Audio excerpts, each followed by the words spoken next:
Bismillah, Assalamualaikum warahmatullahi wabarakatuh. Alhamdulillah, wassalatu ala rasulillah wa ala alihi wa sahbihi wa man walah, amma ba'du. Alhamdulillah, hari ini kita lanjutkan kembali materi kita. Kita masuk ke Iqra 1 ke halaman 24 di mana kita bertemu dengan huruf nun. Sebelumnya, di video sebelumnya sudah dibahas detail ya, bagaimana makhraj dan sifat dari huruf nun.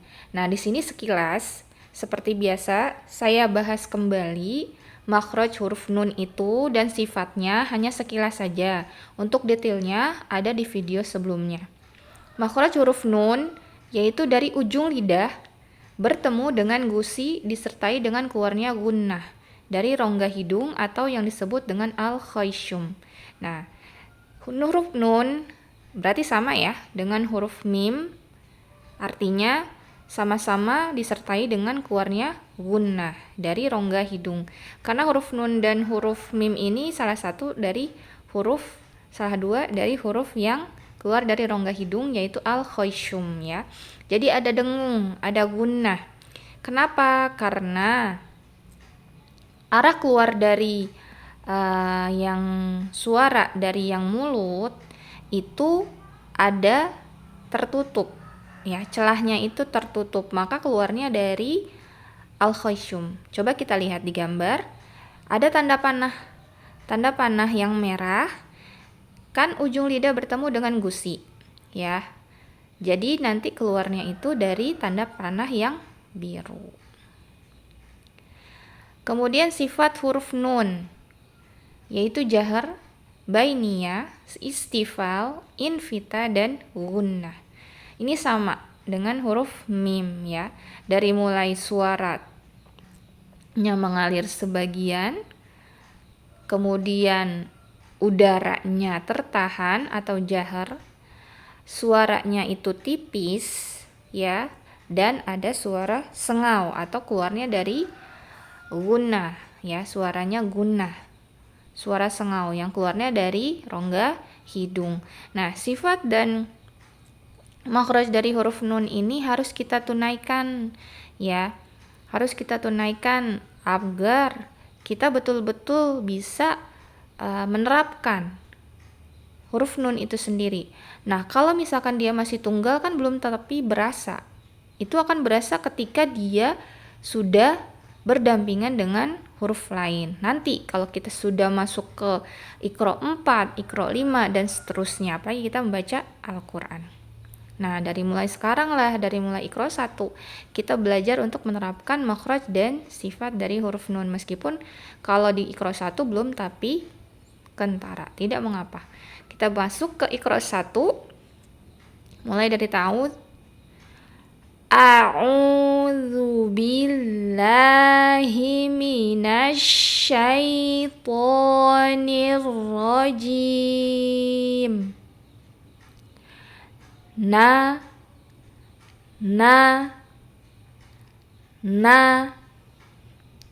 Kalau dia berharokat tetap ada gunnah, meskipun gunnah itu yang paling kecil sekali, tapi tetap ada gunnah karena tidak mungkin tidak ada gunnah ketika kita mengucapkan huruf nun ya.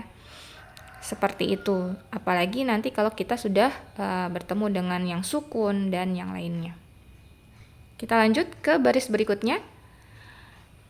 Na, wo, fa, na, ro, sya, ko, a, na, fo, ma, bo,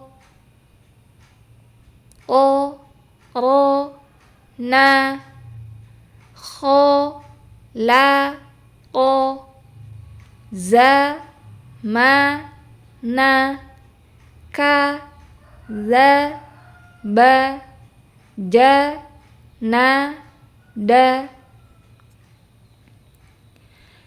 ka, na, sa, la, ha, wo, ma, na, na,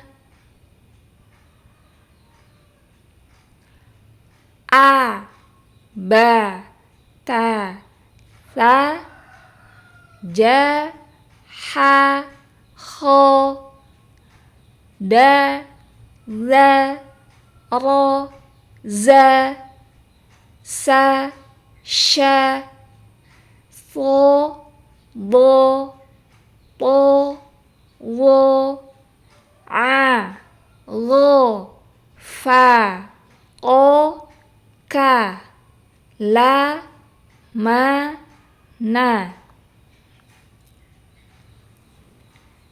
Bisa kita ulang? Kita ulang dari huruf hamzah hingga huruf nun. Pelan-pelan saja. Ayo, tunaikan makhraj dan sifat-sifatnya yang sudah kita pelajari di video-video sebelumnya. A, ba, ta, sa, ja, ha, ho, da, za, ro, za, sa, sha, so, bo, po, lo, a, lo, fa, ko, ka, la, ma, na. Mana huruf yang dirasa belum tercapai makhraj dan sifatnya? Ayo bertalaki dengan guru, karena kan kalau misalkan sendiri kita tidak bisa menilai apakah kita sudah betul ataukah masih salah. Jadi ketika kita belajar dengan video YouTube seperti ini, kita tidak bertatapan langsung dengan guru, kita tidak dikoreksi. Maka ketika kita ingin tahu apakah sudah betul atau belum, kita harus bertalaki dengan guru karena harus ada yang mengoreksi. Di sini kita belajar, nah penerapannya betul atau salahnya itu harus dikoreksi oleh guru, terutama huruf-huruf yang isti'la dan itbaq ya. Huruf-huruf itu harus kita terapkan dari mulai huruf itu tunggal atau dia berdiri sendiri di Iqra 1, biar nanti ketika sudah bergandengan dengan huruf yang lain masuk ke Iqra 2, Iqra 3 dan seterusnya, itu kita akan sudah lebih mudah. Meskipun pastinya ketika bergandengan dengan huruf lain itu pasti lebih berat ya. Beda dengan hurufnya masih tunggal, masih berdiri sendiri. Misalkan huruf slot ya. Ketika so ya. Begitu dia bergandengan dengan huruf lain itu akan kondisinya beda ya. Lidah kita akan pasti lebih berat, apalagi ketika dia bergandengannya dengan huruf tipis tebal ya, entah itu yang tipis terbawa tebal atau tebal terbawa tipis, seperti itu. Nah, semangat semuanya, meskipun masih belajar kita dari Iqra 1, ayo semangat juga untuk bertalaki kepada guru. Demikian materi ini, semoga bermanfaat untuk kita semua, dimudahkan oleh Allah untuk belajar memperbaiki bacaan Al-Quran kita. Subhanakallahumma wa bihamdika asyhadu alla ilaha illa anta astaghfiruka wa atubu ilaik. Assalamualaikum warahmatullahi wabarakatuh.